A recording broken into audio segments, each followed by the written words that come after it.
एक बार एक युवक गौतम बुद्ध के पास आया और गौतम बुद्ध से बोला कि हे बुद्ध, मेरे मन में इतने गंदे विचार क्यों आते हैं। मैं नहीं चाहता कि मेरे मन में गंदे विचार आए, पर मेरे मन में हमेशा काम वासना के विचार चलते रहते हैं और मैं इनके बारे में सोच सोच कर बहुत परेशान हूं। मेरी ऊर्जा और समय यह सब सोचने में ही नष्ट हो जाती है और इन सब के विचारों की वजह से मैं कभी भी शांत नहीं रह पाता और मैं हमेशा ही स्त्रियों को देखकर मोहित हो जाता हूं। इन विचारों को अपने आप को रोक ही नहीं पाता। बुद्ध मुस्कुराए और उन्होंने उस युवक से पूछा, क्या तुम्हें पता है यह काम वासना होती क्या है? फिर लड़के ने उत्तर दिया और कहा, बुद्ध, मैं यह तो नहीं जानता कि काम वासना होती क्या है, पर हां, यह जो भी है बहुत बुरी चीज है। फिर बुद्ध ने उस युवक से कहा, सबसे पहले तो तुम्हें यह समझना है कि प्राकृतिक रूप से जो भी चीज हमारे अंदर है वह बुरी नहीं है। हमारे जीवन में उसकी कुछ ना कुछ जरूरत है। वासना कोई बुरी बात नहीं है। यह तो हमारे मन की एक भावना है जो हमें किसी ना किसी चीज की कमी का एहसास करवाती है और फिर हम उस चीज को पाने के लिए उस चीज की तरफ आकर्षित हो जाते हैं। जैसे अगर तुम्हारे पास धन की कमी है तो तुम्हें धन पाने की वासना उत्पन्न हो जाएगी। तो वासना कुछ और नहीं, बस एक प्रकार की कमी है जो कि एक प्रकार की जरूरत का एहसास है। और जब यह जरूरत शारीरिक हो तो हम इसे काम वासना का नाम देते हैं। युवक ने गौतम बुद्ध को कहा कि बुद्ध, मुझे काम वासना का मतलब तो समझ में आ गया, पर आप मुझे यह बताइए कि यह आती कहां से है और कैसे आती है। गौतम बुद्ध ने कहा कि काम वासना कहीं से आती नहीं है, यह तो हमारे अंदर ही होती है और इसका होना तो जरूरी भी है, तभी तो मानव जाति का विस्तार होगा।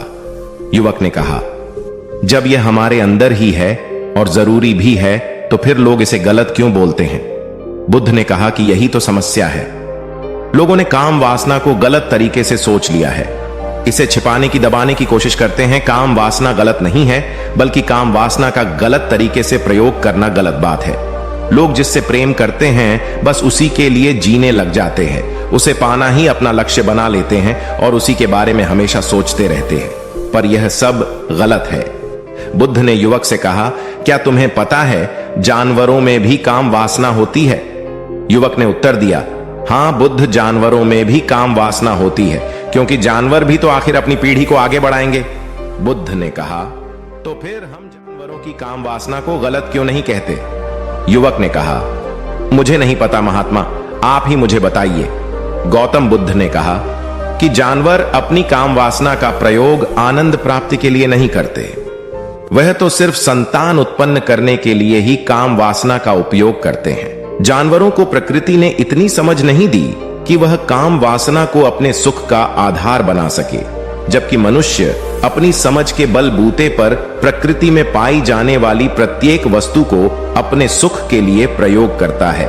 हम इंसानों ने ही काम वासना को अपने सुख का साधन बना लिया है, जबकि प्रकृति ने तो हमें अपने वंश को आगे बढ़ाने के लिए दिया था, लेकिन इंसानों ने इसे अपने जीवन का परम लक्ष्य बना रखा है और इस तरह से काम वासना का भी लगाम हो जाना गलत है। युवक ने पूछा, महात्मा जी, ये काम वासना हम पर हावी क्यों होती है? तब गौतम बुद्ध ने कहा कि सुनो, अब जो मैं तुम्हें बताऊंगा उसे तुम ध्यानपूर्वक सुनना। काम वासना का सारा खेल तुम्हें समझ आ जाएगा, तुम्हें तुम्हारे सारे सवालों का जवाब मिल जाएगा। बस तुम्हें ध्यान से सुनकर समझना है। एक बार की बात है, एक आश्रम में गुरु और उनके शिष्य रहा करते थे, जो रोजाना आश्रम के बाहर स्थित गांव में भिक्षा लेने के लिए जाते थे। उस आश्रम का एक शिष्य जिस गांव में भिक्षा लेने जाता था, उस रास्ते में एक नदी पड़ती थी। एक दिन उसने देखा कि एक लड़का पेड़ के पीछे छिपा है। वह उस लड़के के पास गया और उससे जाकर बोला, भाई, तुम इस पेड़ के पीछे छिपकर क्या देख रहे हो? लड़के ने कहा, अरे तुझे नहीं दिख रहा कि मैं क्या देख रहा हूं? तब शिष्य ने नदी की तरफ देखा तो वहां पर कुछ लड़कियां पानी भर रही थीं। वो लड़कियां 14-15 साल की होंगी। तब उसने उस लड़के से कहा, अरे भाई, वहां पर तो लड़कियां पानी भर रही है, इसमें छिप कर देखने वाली क्या बात है? तब वो लड़का शिष्य की तरफ देखकर उससे कहता है, अरे पागल, तुम्हें दिखाई नहीं दे रहा कि कैसे यह परियां नदी से पानी निकाल रही है? जरा उनकी अदाओं को तो देखो, उनके कोमल शरीर को देखो, उनकी पतली कमर को देखो, और उनके बाल उनकी कमर पर कैसे लहरा रहे हैं, मानो सुंदरता बिखरी पड़ी हो। शिष्य ने फिर नदी की तरफ देखा और इस बार वह इससे देखता ही चला गया। उसे किसी भी बात का कोई डर नहीं था, लेकिन अब वो छिपने लगा और उन लड़कियों को देखने लगा। और जब वो छिपकर उन लड़कियों को देख रहा था, तभी वह अचानक अंदर से कांप गया और उसने कहा कि यह मैं क्या कर रहा हूं? मैं जो कर रहा हूं वह सही नहीं है, मुझे यहां से चले जाना चाहिए। और फिर वह जल्दी से वहां से चला गया। वो आश्रम पहुंच जाता है।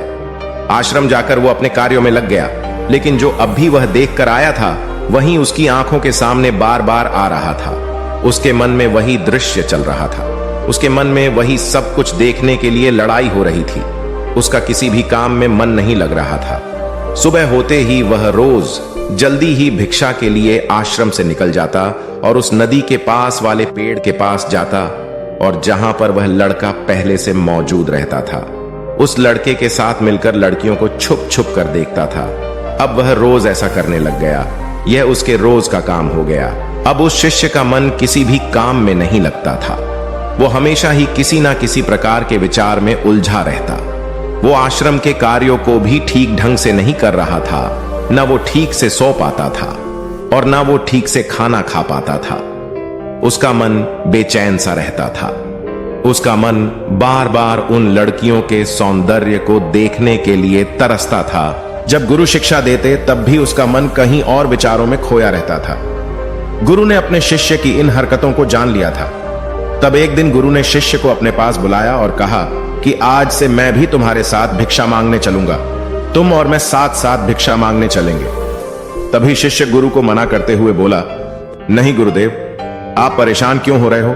मैं अकेला ही ठीक से भिक्षा मांग सकता हूं। गुरु ने शिष्य से कहा कि ठीक है, तुम अकेले ही भिक्षा मांगने जाओ। शिष्य तुरंत वहां से भिक्षा मांगने के लिए निकल गया। उसके जाने के बाद गुरु भी आश्रम से निकल गए और शिष्य का पीछा करने लगे कि वो कहा जाता है, किससे मिलता है।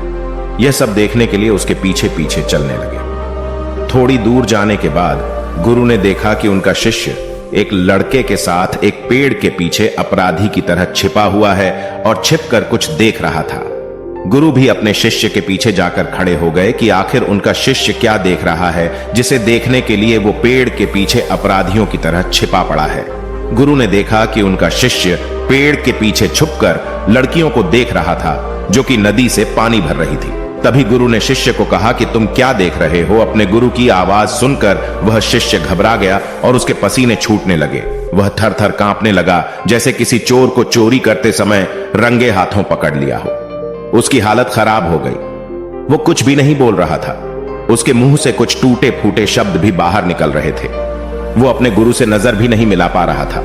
गुरु ने शिष्य की तरफ देखा और कहा कि मेरा शिष्य तो निडर था, उसे तो किसी भी चीज का डर नहीं था, लेकिन यह क्या, तुम तो डर के मारे कांप रहे हो। शिष्य ने गुरु से कहा कि मुझे माफ कर दो गुरुदेव, मेरा इसमें कोई दोष नहीं है। उस लड़के ने मुझे बहका दिया था, लेकिन आपसे मैं वादा करता हूं कि आज के बाद मैं ऐसा कभी दोबारा नहीं करूंगा। मुझे माफ कर दो गुरुदेव। गुरु ने शिष्य से कहा कि कोई बात नहीं, पर इस बात का तुम ध्यान रखना कि हम जैसी संगति करते हैं वैसा ही फल हमें प्राप्त होता है। उसके विचार हमारे अंदर प्रवेश करते हैं, इसीलिए अच्छी संगति करो जिससे तुम्हारे अंदर अच्छे विचारों का प्रवेश हो। फिर गुरु और शिष्य आश्रम लौट आए और फिर से आश्रम के कार्यों पर ध्यान देने लगे। उसने उस रास्ते को छोड़ दिया और दूसरे रास्ते से जाने लगा। वो अपने काम को ध्यान से करता, लेकिन धीरे धीरे उसके अंदर क्रोध उत्पन्न हो गया और फिर वो दूसरों पर क्रोध करने लगा और बेचैन रहने लग गया। अब वो सही समय पर भोजन भी नहीं करता था। वो भोजन भी बहुत कम खाता था। एक रात गुरु शिष्य के पास आए और उसे बोले कि अब तक तुमने कितनी बार अपना वादा तोड़ दिया। यह सुनकर शिष्य अपने गुरु के चरणों में गिर गया और रोने लगा। रोते रोते ही उसने गुरु से कहा कि गुरुदेव, मैं कई बार अपना वादा तोड़ चुका हूं, फिर वादा कर लेता हूं, लेकिन हर बार मैं वादा तोड़ देता हूं। मेरा मन मेरे नियंत्रण में है ही नहीं। मैं बहुत कोशिश करता हूं कि मैं अपने मन से सारे बुरे विचारों को निकाल डालूं, लेकिन मैं चाहकर भी ऐसा नहीं कर पा रहा हूं। फिर गुरु ने शिष्य को कहा कि चलो मेरे साथ। गुरु शिष्य को आश्रम के बगीचे में लेकर गए और शिष्य से कहा कि देखो, यहां पर कुछ नालियां बनी हुई है। जिससे नदी का पानी इन पौधों तक आ रहा है और यह पानी एक निरंतर भाव से बह रहा है। क्या तुम इस पानी के बहाव को रोक सकते हो? शिष्य ने कहा कि हाँ गुरुदेव, मैं इस बहाव को रोक सकता हूं। फिर शिष्य ने मिट्टी उठाकर उस नाली में डाल दी। वो पानी थोड़ी देर के लिए रुक गया और फिर थोड़ी देर बाद उस मिट्टी के ऊपर से पानी बह गया। गुरु ने शिष्य से कहा, अरे ये क्या, ये तो पानी रुका ही नहीं। फिर शिष्य ने कुछ कंकड़ पत्थर उठाकर उस नाली में डाल दिए और फिर थोड़ी देर के लिए पानी रुक गया। लेकिन फिर थोड़ी देर बाद ही उन कंकड़ पत्थर के ऊपर से पानी निकल आया। फिर गुरु ने कहा कि यह क्या हुआ, पानी तो फिर से बह गया। तुम तो बोल रहे थे कि तुम इसे रोक दोगे। क्या हम किसी काम को रोकना चाहे तो क्या हम उसे रोक नहीं सकते? तब शिष्य ने कहा, कोई बात नहीं गुरुदेव, मैं इस पानी को तो आपको रोक के दिखाऊंगा। वह फिर से एक बड़ा सा पत्थर लेकर आया और उसे नाली पर डाल दिया और पानी रुक गया। तब गुरु से कहा कि देखा गुरुदेव, मैंने कहा था ना कि पानी को मैं रोक दूंगा। मैंने पानी को रोक दिखाया। आपकी बात मैंने पूरी कर दी। गुरु मुस्कुराए और बोले, अच्छा जरा ध्यान से देखो, पानी रुक गया। क्या वो तो पीछे की नाली तोड़कर बाहर आ गया और अगल बगल से बह रहा है, और ध्यान से देखो इस पत्थर को आगे भी आ गया और ये पानी अपना रास्ता बदलकर फिर से आगे की तरफ बह जाएगा। और फिर थोड़ी देर बाद ऐसा ही हुआ। फिर गुरु ने शिष्य को समझाया कि तुम्हारे साथ भी तो ऐसा ही चल रहा है। तुम बार बार प्रयास कर रहे हो, बड़े से बड़ा प्रयास कर रहे हो, पर हर बार तुम्हारा प्रयास टूट रहा है और यह हमेशा टूटता ही रहेगा। तुम कितना भी बड़ा पत्थर रख लो, लेकिन पानी तो अपना रास्ता बना ही लेगा। यह सब देखकर गुरु से कहा कि हे गुरुदेव, क्या कोई तरीका नहीं है जिससे मैं गंदे विचारों से बाहर निकल सकूं और यह मेरे मन में आए ही नहीं? गुरु शिष्य को एक नदी के पास ले गए जहां से उस बगीचे में पानी आ रहा था। गुरु ने शिष्य से कहा, वो पानी इसी नदी से जा रहा है। अगर हम यहीं से उस रास्ते को बंद कर दें जहां से पानी बगीचे में जा रहा है, अब क्या हम पानी को रोक नहीं सकते? शिष्य ने कहा कि हां गुरुदेव, अवश्य ऐसा हो सकता है। मैं इस पानी को यहीं से बंद कर देता हूं, तब आगे की नाली में पानी जाएगा ही नहीं और फिर बगीचे में पानी जाएगा ही नहीं। फिर से नदी से जाने वाले रास्ते को बहुत मेहनत करके पत्थर और मिट्टी डाल डालकर बंद कर दिया और गुरु से कहा कि गुरुदेव, मैंने पानी को बंद कर दिया है, अब यह पानी बगीचे में जाएगा ही नहीं। तब गुरु ने कहा कि अगर पानी बगीचे में नहीं जाएगा तो पेड़ पौधों को पानी कहां से मिलेगा? उन पेड़ पौधों को तो पानी की आवश्यकता है और उन पेड़ पौधों में कुछ पेड़ पौधे तो ऐसे हैं जिनको रोज पानी की आवश्यकता है। वह तो मुरझाकर मर ही जाएंगे, उनका क्या होगा? पानी तो हमें खोलना ही होगा। शिष्य ने गुरु की बात सुनकर वापस नदी से जाने वाले पानी का रास्ता खोल दिया। तब गुरु ने शिष्य से पूछा कि अगर हम इस नदी के पूरे पानी को बगीचे की तरफ मोड़ दे तो क्या होगा? तब शिष्य ने जवाब दिया कि गुरुदेव, वहां पर जितने भी पेड़ पौधे हैं वो गलकर नष्ट हो जाएंगे, वहां पर कुछ नहीं बचेगा। फिर गुरु मुस्कुराए और बोले, तुम इस बात को समझो कि हमें किसी भी चीज को रोकना नहीं है, बस हमें हमेशा संतुलन बनाए रखना है। कम पानी से भी पौधे नष्ट होते हैं और ज्यादा पानी से भी पौधे नष्ट होते हैं। हमारा जीवन संतुलन से ही चलता है। गुरु ने शिष्य से कहा कि अगर मैं तुम्हें कहूं कि तुम आम के बारे में मत सोचो तो तुम्हारे मन में सबसे पहले किसका चित्र आएगा? शिष्य ने कहा कि गुरुदेव, मेरे मन में तो पहला चित्र आम का ही आएगा। गुरु ने कहा कि जब हम गंदे विचारों को जबरदस्ती रोकने का प्रयास करते हैं तो वह और मजबूती के साथ हमारे अंदर प्रवेश करते हैं और ज्यादा हमारे अंदर उठते हैं। इसीलिए हमें उन्हें कभी भी दबाने की कोशिश नहीं करनी चाहिए। फिर गुरु ने शिष्य को जाते हुए कहा कि हमारे गंदे विचार बुरे लोगों की संगति करने की वजह से भी आते हैं। कई बार क्या होता है कि कामुकता हमारे अंदर होती नहीं है, लेकिन कुछ अश्लील लोगों के साथ रहने की वजह से यह हमारे अंदर हावी हो जाती है। फिर शिष्य ने कहा कि गुरुदेव, आप सही कह रहे हैं, मैं अपने मार्ग से भटक गया था। फिर वो शिष्य उस रात बहुत ही चैन की नींद सोया। सुबह अपने कार्यों को पूरे मन से किया और फिर सुबह वो भिक्षा लेने के लिए उसी रास्ते से गया जहां वह लड़का आज भी पेड़ के पीछे छुपकर उन लड़कियों को देख रहा था। वो शिष्य नदी पर गया जहां वह लड़कियां पानी भर रही थीं। उसने उन लड़कियों से पानी मांगा। उन लड़कियों में से एक लड़की ने उसे पानी पिलाया और उस सन्यासी शिष्य के चरण छुए। शिष्य ने उसे आशीर्वाद दिया कि तुम्हारा कल्याण हो। उसका मन सकारात्मक ऊर्जा से भर गया। उसके चेहरे पर मुस्कान आ गई थी, जैसे कि उसे कुछ खोया हुआ वापस मिल गया हो। वह वापस अपने रास्ते से जाने लगा। तभी पीछे से वह लड़का आ गया जो पेड़ के पीछे छुपा हुआ था। वह शिष्य के पास आया और बोला कि क्या बात है, आज तो तुमने नजदीक से दर्शन कर लिए, तुम तो मुझसे भी आगे निकले। तब शिष्य ने कहा कि हम हमेशा दूसरे के दर्शन करने में ही व्यस्त रहते हैं, अपने दर्शन कर ही नहीं पाते। तुम कब तक इस पेड़ के पीछे छुपते रहोगे? किसी को पसंद करते हो तो उससे बोल दो, अगर वो भी तुम्हें पसंद करती है, और शादी कर लो। पर उससे पहले तुम कुछ बन जाओ तथा अपने आप को पहचान लो। ऐसे अपना समय बर्बाद मत करो।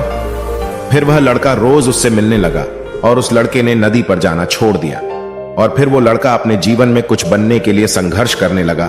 तो तुमने देखा संगति का असर क्या होता है। अपनी संगति बदलो, अपने विचार बदलो। बुद्ध ने युवक से पूछा कि क्या तुम्हें तुम्हारे सारे सवालों का जवाब मिल गया? तब युवक ने कहा कि